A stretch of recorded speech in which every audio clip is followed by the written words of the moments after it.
L'annonce d'aujourd'hui concerne la tarification carbone.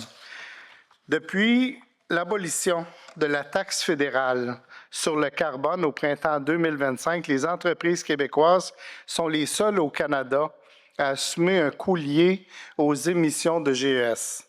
En Amérique du Nord, le Québec, la Californie et l'État de Washington sont parmi les seules juridictions à utiliser un système de tarification de carbone dans le but de lutter contre les changements climatiques.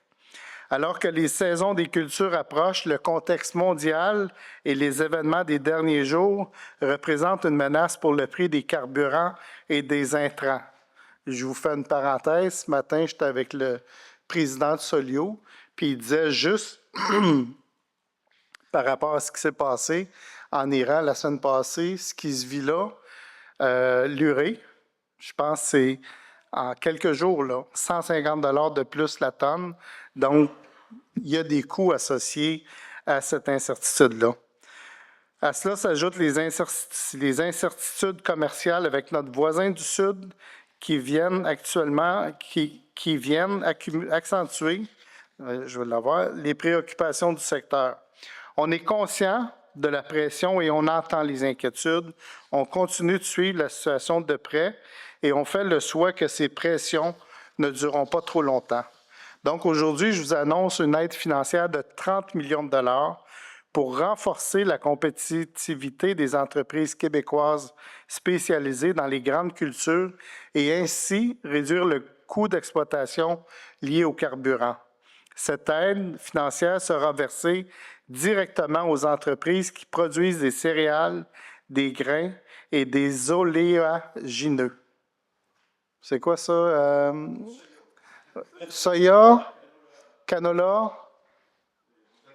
ce qui fait des huiles en tout cas. D'ici la fin du mois, près de 7100 entreprises qui cultivent ensemble un peu plus de 1 million d'hectares se partageront un premier versement de 20 millions. Donc, d'ici quelques mois, je tiens à souligner et j'insiste que dès la première année, soit un versement de 20 millions dans la mise à jour économique de cet automne. Aujourd'hui, dans le contexte mondial, on est très satisfait de la réalisation de cette demande. Une deuxième tranche de 10 millions de dollars sera versée au début de l'année 2027. Pour le premier versement, ça représente un montant de près de 20 $ par hectare. Et je vais être clair, ce sera simple, très simple. La financière agricole fera un versement directement dans votre compte. Vous n'avez aucune démarche à faire. Cet argent est un retour direct des revenus du marché du carbone. Cette mesure s'ajoute aussi au congé de cotisation au Fonds des services de santé en vigueur depuis le 1er janvier 2026 pour 2 ans, qui représente des économies de plus de 130 millions de dollars pour le secteur agricole. 135,1 millions, pour être exact, pour toutes les entreprises agricoles et de pêche qui ont des employés. Le soutien annoncé aujourd'hui se veut complémentaire à cette mesure et il s'ajoute au programme existant porté par une vision cohérente qui vise à soutenir la compétitivité, renforcer la résilience et préparer l'avenir de notre agriculture. Par exemple, j'ai annoncé hier un budget de près de 18 millions pour lancer la 5e cohorte de la rétribution agro-environnementale.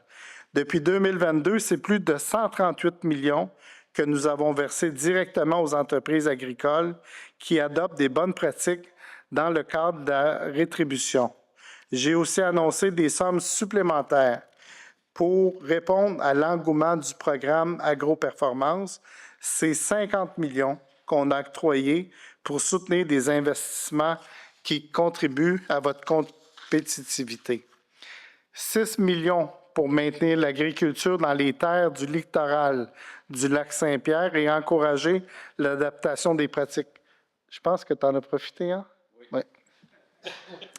Par ailleurs, on sait que le programme Prime Vert est très important pour le milieu. On travaille à ce qu'il n'y ait pas d'interruption de ce soutien.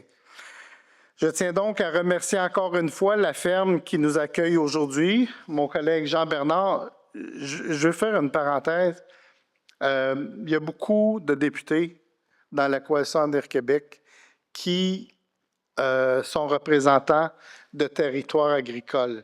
Vous savez comment ça marche? On fait toutes des demandes au ministre des Finances, au premier ministre, pour avoir plus d'argent pour nos gens. Le fait d'avoir beaucoup de députés en milieu agricole, ça m'a beaucoup aidé à faire les demandes auprès du ministre des Finances, auprès du premier ministre, notamment pour la taxe carbone. Donc, des gens comme Jean-Bernard, c'est des soutiens pour le ministre de l'Agriculture. On veut votre bien. Merci à l'Union des producteurs agricoles et aux producteurs de grains du Québec pour leur collaboration. Et je veux remercier tous les productrices, tous les producteurs.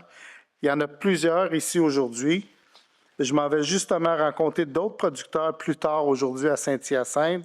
Merci de faire ce que vous faites chaque jour. Depuis que je suis ministre de l'Agriculture, j'ai encore plus réalisé tout le travail et l'engagement que ça demande pour nourrir le Québec. Merci de votre écoute et soyez assurés que je vais continuer à travailler pour vous et offrir un environnement d'affaires compétitif.